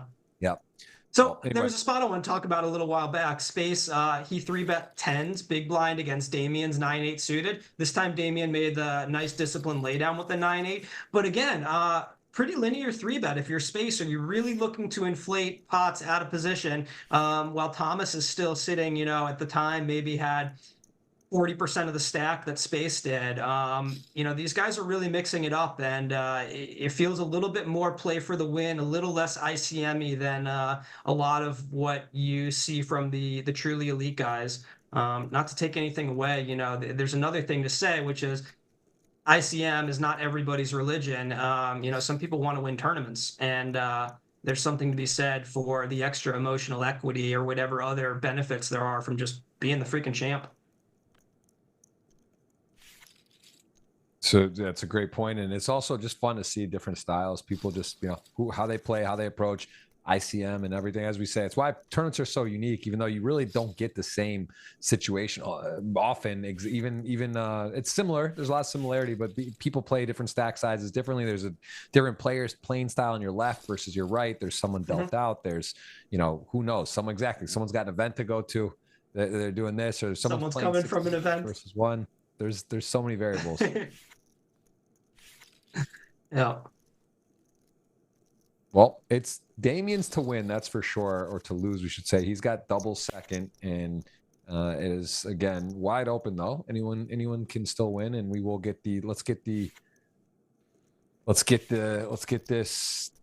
this giveaway going. So it'll be $50 or $100. I'll put the keyword out. You hit the thumbs up. That's the first part of that, and then the Twitter is out too. I mentioned, and I put the link earlier. That is on my Twitter, Jeff Gross Poker. Good luck to everyone. And Jonathan, what about live for you? Anything coming up? Any stuff you got coming up?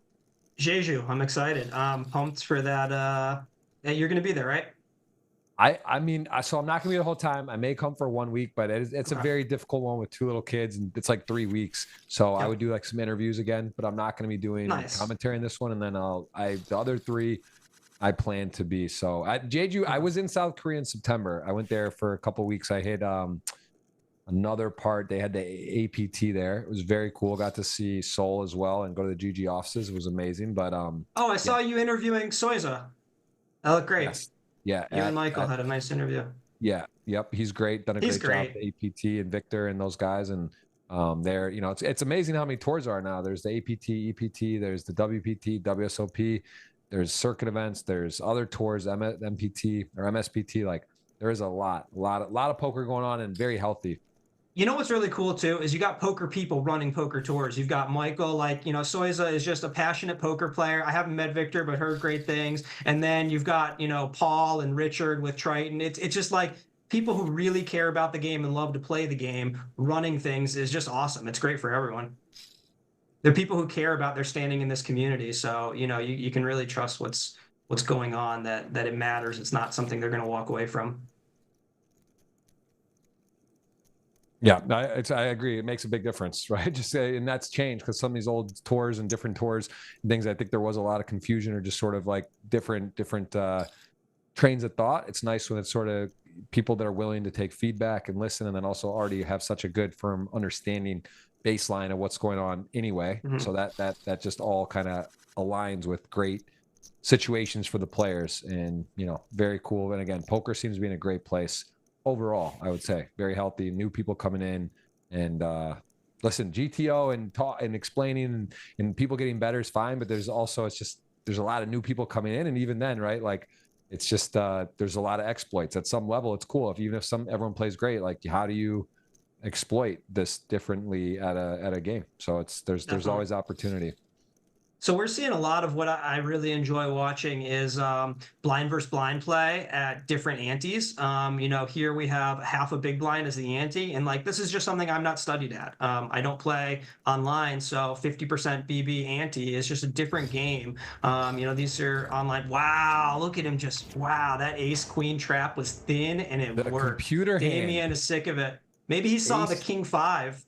queen is going to See ya. lock up 100% on the turn. And we've got ourselves a whole new ball game as it is 1 hour and 22 minutes in, and we are four-handed, but this is going to level things a lot. Instead of getting three-handed player out, now we've got 3 million, 3 million, 3 million, and 5 million. So this is wide open, and Tom is trying to pull off a rare doubleheader live, the biggest tournament live in the world and online in the same day, which is not Thomas very might be normal. trying to pull off a lot. He might be looking at body doubles, camera work. Yeah, deep fake AI, Yeah. AI stuff. Who knows what he's got going? He might be doing it all. He might be directing a movie as well somewhere. We just don't know. But he is off, and he has got himself top two versus a weak top pair. Although you do see a lot of pot control sometimes with these type of hands. It is a pretty wet board.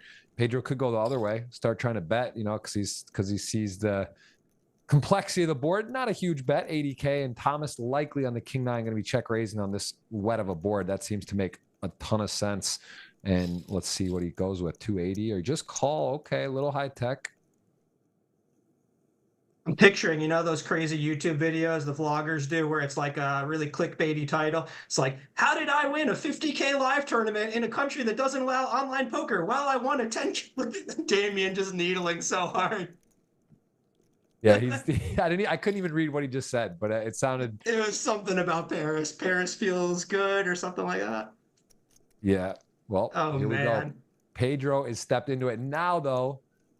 Now on this is wow, calls down, hits the dream card, Oh, and this man. is, I mean, Poor I guess Pedro. like the weak king, but the board bricks out so heavy, right? You gotta bet here. I think like you got the king, the clubs missed, all yeah. the straights missed, the You're betting diamonds big. missed. And then what do you do versus this check shove? This is a nightmare. You're like, is Thomas really taking the 9x or 6x and just check shoving me? Or is it, man, what a poor Pedro. This is a hell of a spot it's going to be in. How long does Thomas take off that 8-minute clock? This is a This is a miraculous hand. I got this run out to just call, check, call, flop, check, call, turn on the wettest board and get the most ridiculous card in the deck. Like even the 5, right? It's different. 7, 8 gets there. Maybe it's the 5 of clubs or 5 of diamonds. No, the king X, and he gets to go for the jugular here. And this is going to be Pedro sent into a spiral here, I think. I mean, he doesn't have, by the way, he does not have a diamond. He has a club in his hand, but like this is gonna. Does he go for all of it? It's an irrelevant club. It's the king of clubs, blocks no bluffs. The 5 of hearts is just such a decent card to have for check calling. I mean, it just doesn't block any of that, 9x of diamonds, that 6x of clubs. That's if Pedro folds this, he's essentially folding every bluff catcher, and yet it seems just so ridiculously difficult. Pedro's just played phenomenal to this point. I'm not familiar with him, but it feels like he's been making one good decision after another, and they just keep putting him in tough spots.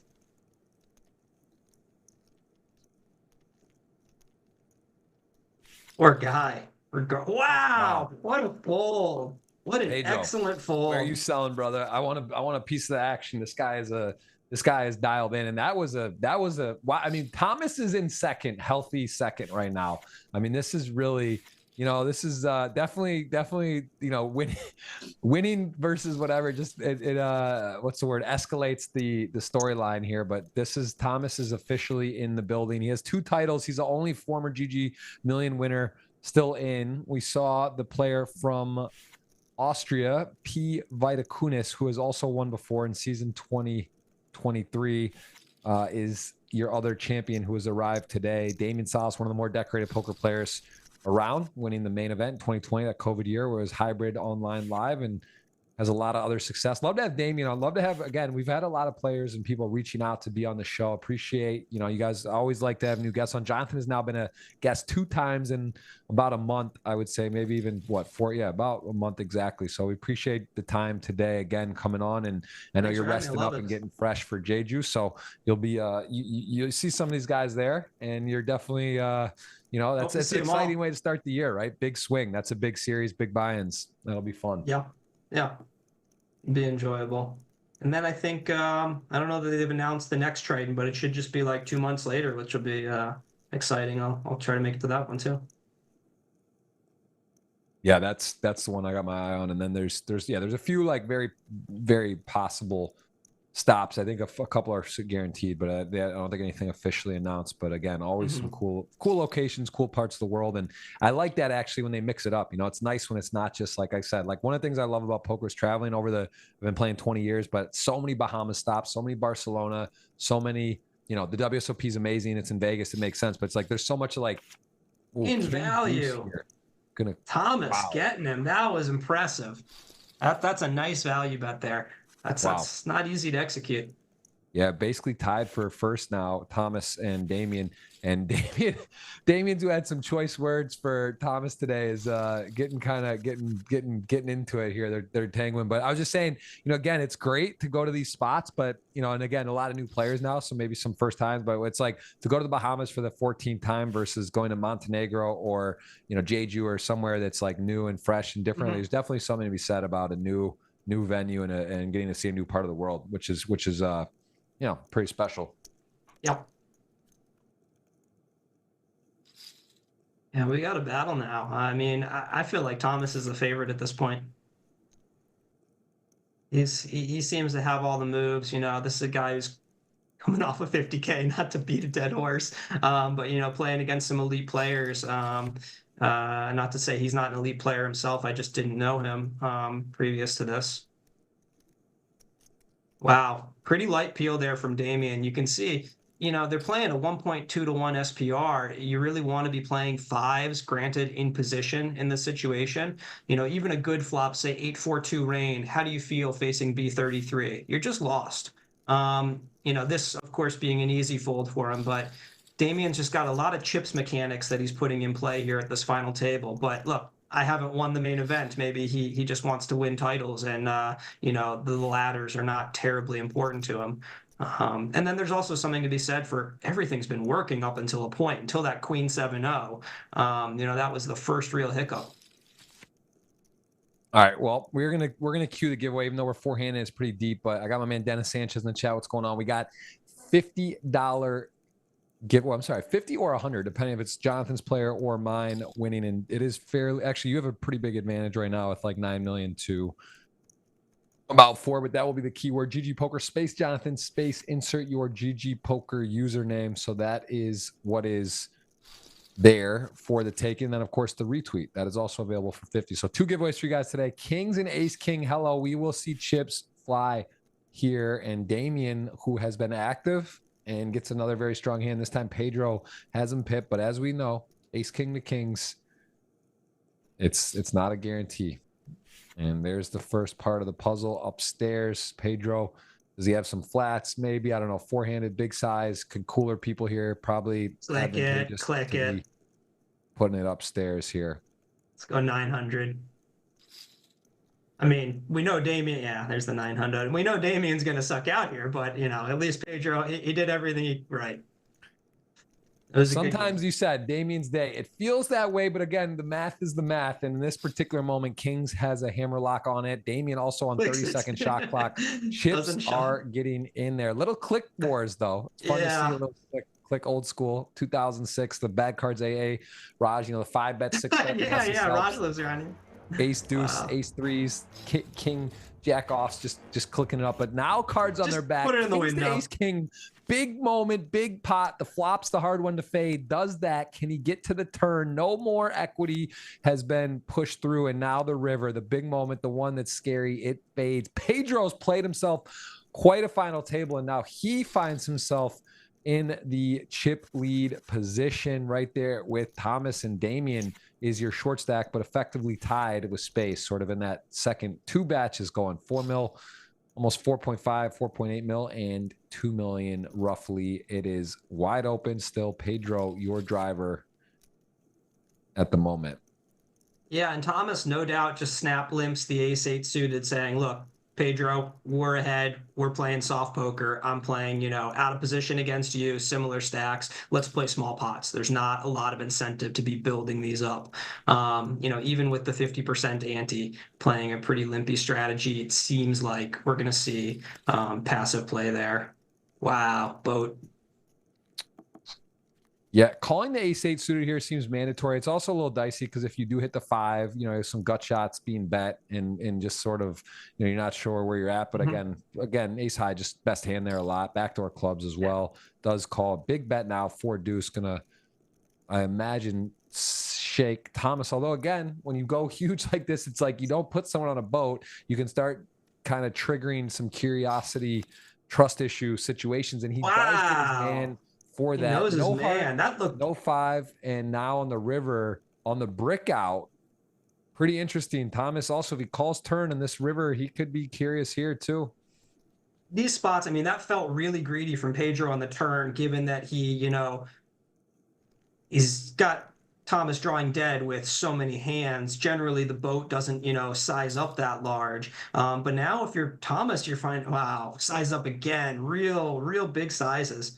And if you're Thomas, you're saying, wow, I called a huge bet. Then I got a river that essentially bricked everything except for Jack 6, Jack 5, Jack X of hearts. And that does not look like a Jack size from Pedro. And you're kind of wondering, you're saying, look, I called an overbet on the turn. This river bricked most things. Is he really going to have the balls to throw out another huge bet? And I'm essentially bottom of my range with this ace-8 of clubs. Granted, he doesn't have a heart. That's, you know, slightly helpful.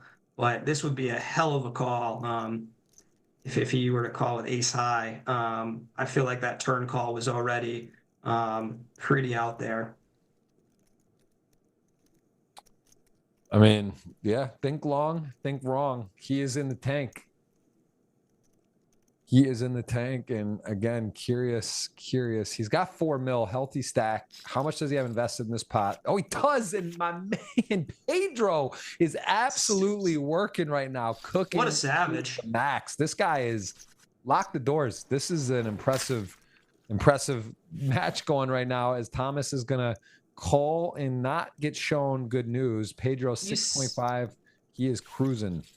You see a hand like that, and I wonder from Thomas's perspective, and I wonder if, you know, theorizing here, but I wonder if Pedro is taking advantage of this. Psychologically, you're coming off winning a 50K against the best players in the world. Then you're jumping in here and you're absolutely savaging and running well.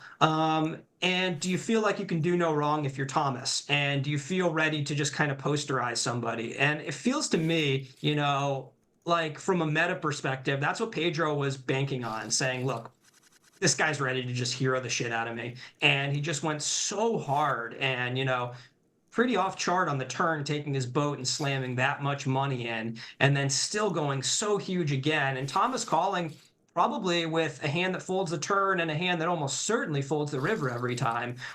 Incredible value from Pedro. I love seeing a hand like that where I really feel like Pedro just played him like a fiddle. Crazy hand. Yep.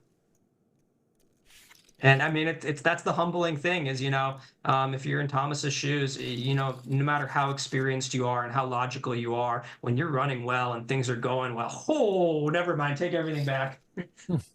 This is a lot. Kings. There's a king there too folded, so it's just that much darker for Damian. And this is Thomas he's getting words from Damian, and here he gets aces four-handed versus kings, cutoff button, four-handed, and Damian is going to lose his shit. There may be an email.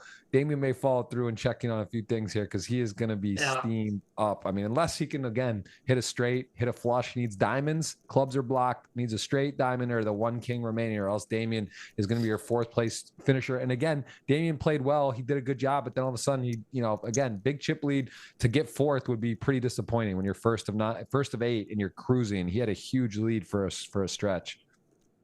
Is this like international law? Is Thomas planning his opening statements at The Hague? Is this Damian going to be prosecuting? This is tough. I mean, the extra time make treatment is just, it's wild. I mean, I guess like at the same time, there are some folds. Damian does have spot if you're Thomas. Do you call? Do you wow, the click? I can understand that. When you've got a guy who just, like shoves Queen 7-0 on you, this feels like the right play. And Damian's just going to be sick. Well, he's not going to slow roll him, that's for sure. He does snap call 3.9 of the million cards on their back, and it is ace high. That is not good news. No sweat turn. GG Damian, and again, someone that is just constantly shows up, constantly there, constantly does well. Gets the golfer Elke clap from Thomas, and Thomas three-handed now is with 4.5. He is in second. Space, again, I say it, he's there. He's so many final tables, but here he goes shortish three-handed compared to the others. And, still some play, 24 big blinds, but he is behind ace, king, 9-10. Both players pair. Hard to make a pair. Ace, king, top pair, top kicker. 9-10 off, middle pair. Getting a quarter pot bet. B25 will be continuing.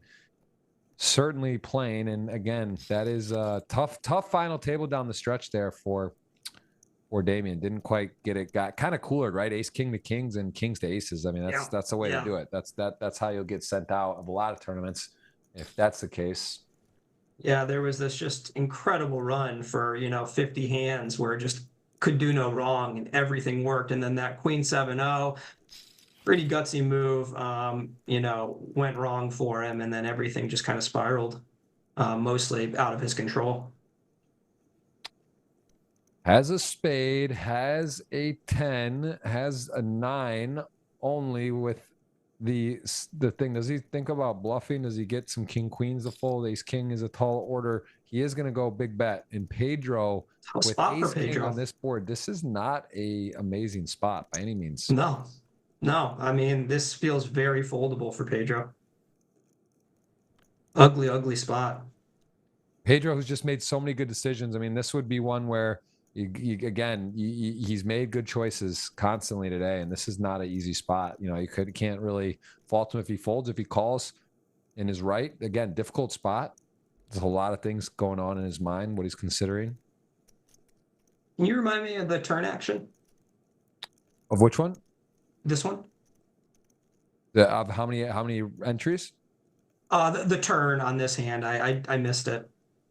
Oh, that you're saying the turn action. Yeah. I actually didn't see the sizing. I guess it was I thought it was check call. Wow, he calls. Good call. He calls. Maybe in the audience could refresh us there as Pedro. I mean, this guy, and now he has got the other two players exactly pegged to a similar 25 blind stack roughly, and he is in the driver's seat, and he's really played phenomenal today. See if he can finish this one off, as again, both players very experienced he's dealing with here, but he is in command right now. Yeah, he's got that situation where there, with a full big blind ante, there are some shoves from the button, certainly from the small blind.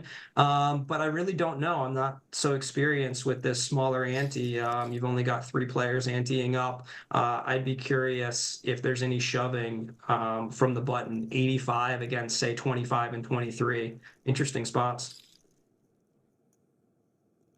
And 9-5 picks up the Big gutter bet. and decides that that's enough to attack. He is putting a very vulnerable hand ace-5 off there. Just decides can't hang on. If again, that's one of the problems, right? If you think you're good, still going to be facing likely a big river bet, and that's even if you are still good. If you happen to be good, so the power of pressure utilized there from Pedro. Someone's asking best poker snacks.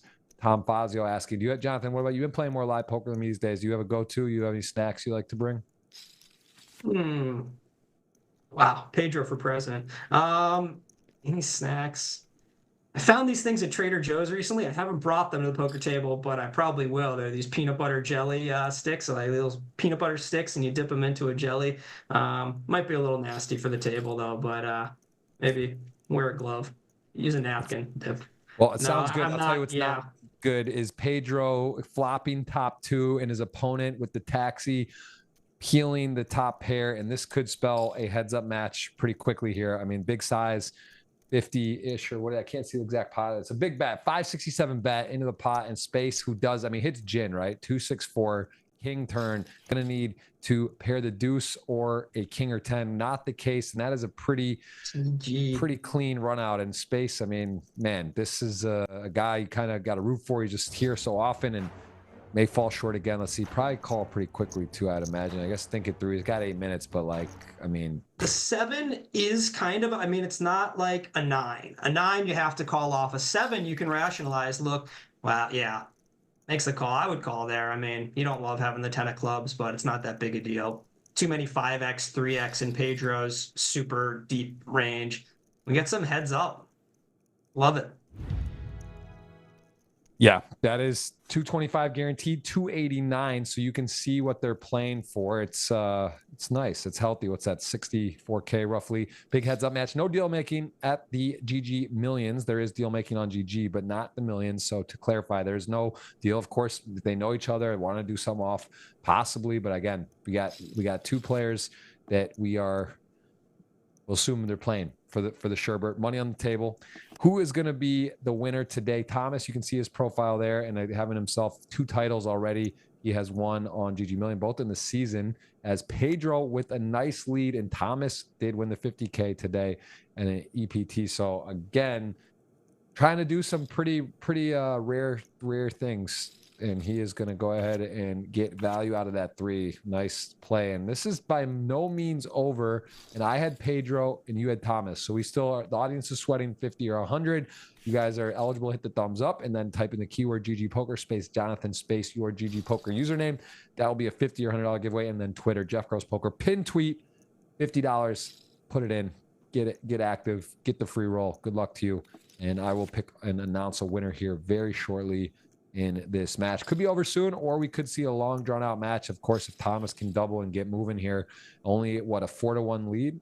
Is that right? So roughly still wide open At the moment. I mean, yeah, Thomas had the backdoor clubs with facing just a min bet. Seems reasonable to peel the jack of clubs. And now he still really beats the bluffs except for the jack 9, jack 10. Ooh.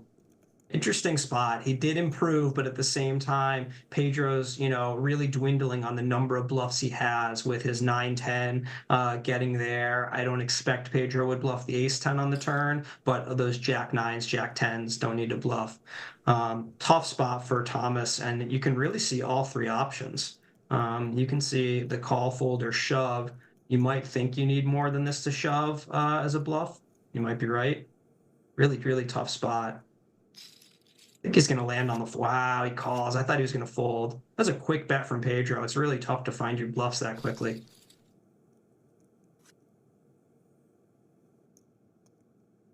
All right, guys, going to announce the winner here in a second. Thomas is down to very short. Could be over any moment.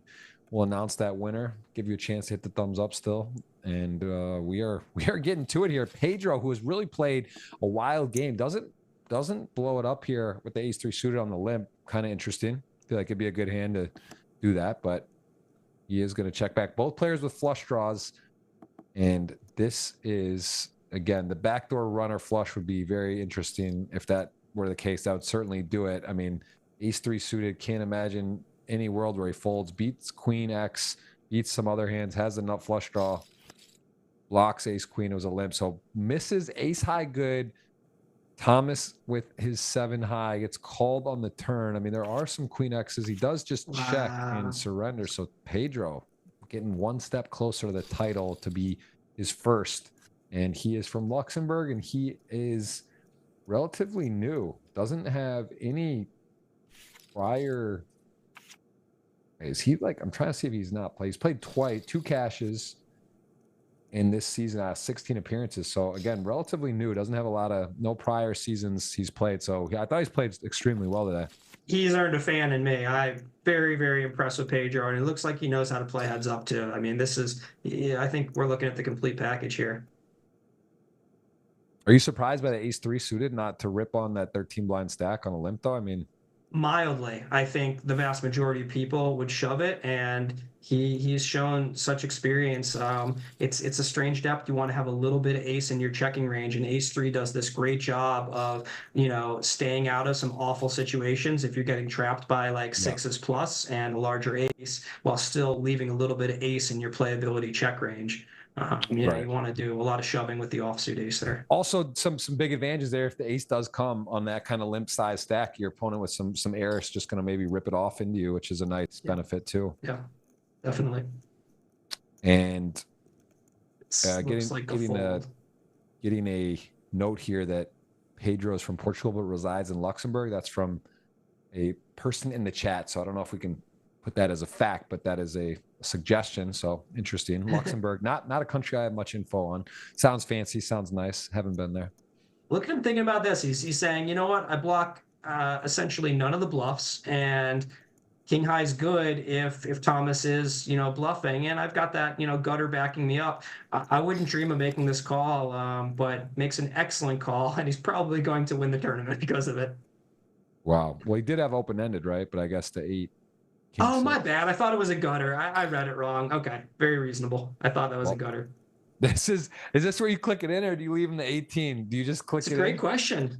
It's a really good question. I think you probably put the rest in, and you take the idea that Thomas has more 9x than king, but I love that he's given it some thought. You know, look, you've got 3 minutes, and it's important. Maybe your last decision of the tournament anyway. I love this. He's thinking about this one. Is there more king 8 2-pair type hands, flushes, than there are 9x? Wow. There it is. There it is. GG almost. I mean, I guess not over. Technically left 18. That's actually an interesting question if you are supposed to raise or not. I would probably raise, right? Why not, to end the tournament versus the 18K? It's interesting as we stand, though. It's not over, as king deuce is not gonna end it unless, oh, there it is. There it is. Golfer claps all around. And that is a winner right there as well from Pedro Neves. Look at that, from Luxembourg, repping the Luxembourg flag, potentially hailing from Portugal. We're not sure either way. Played a phenomenal game. He is now a GG Million champion, joining 2 other players from today that have done that. And this has been a very interesting, to say the least, final table. We got to see some new stuff, some new dynamics, and some questions raised, as Damian did come in as chip leader, did take 4th, got cooler down the stretch. I think there was some really interesting play, some great play from a lot of high-level players today. Any takeaways from yourself? Yeah, that was awesome. That was thrilling to watch. Like the action, you know, from Damian coming out of the gate, just blasting money into every pot, and it just working so phenomenally. Then things kind of spiraling after the queen 7, you know, kings versus aces, ace king versus kings. And it was just so cool to see who I think played the best, Pedro, just, you know, really have some awfully tough spots, find his way out of them, and then get rewarded in a really big way. And, you know, 20 minutes later, he's holding the cup. Well, you got to see it, guys, girls at home watching. Thank you so much. That was truly a fun and pretty fast final table today, as we see under 2 hours from start to finish, and some big money, and of course some live events running around the world. So a little less entries today, but still very healthy, over $250,000 to first. And next week, I don't know if you got to catch last week's show, Jonathan, but the champion, who was also the main event former champion from online, Stoyan, WSOP, Oh, nice. his last name I'm going to have a hard name pronouncing. He made a wild fold. Maybe one of the wildest folds I've seen. He trapped aces. It was ace 4, 3-bet him. It was like he just called the flop. The turn brought a king, and he ended up folding to like a huge bet, which was like he had the perfect trap set. The guy had 0% equity, and it was a very bizarre hand. He ended up going on to win the tournament. He will be our guest next week. So going to be curious to talk about that hand and congratulate him. That'll be a really interesting show again. And again, we appreciate you. And you volunteered. You said, hey, I'm happy to come on when I'm available if there is an opening, or if someone has to make the final table that's supposed to be the guest and they can't come on. So we will hopefully see you more often here. And I know you have some exciting projects you're working on, so we'll hopefully we'll be talking more about that in the future. And love to have you on my podcast coming up as well. And we appreciate the time, Jonathan. Thank you so much. Thank you, Jeff. It was a lot of fun.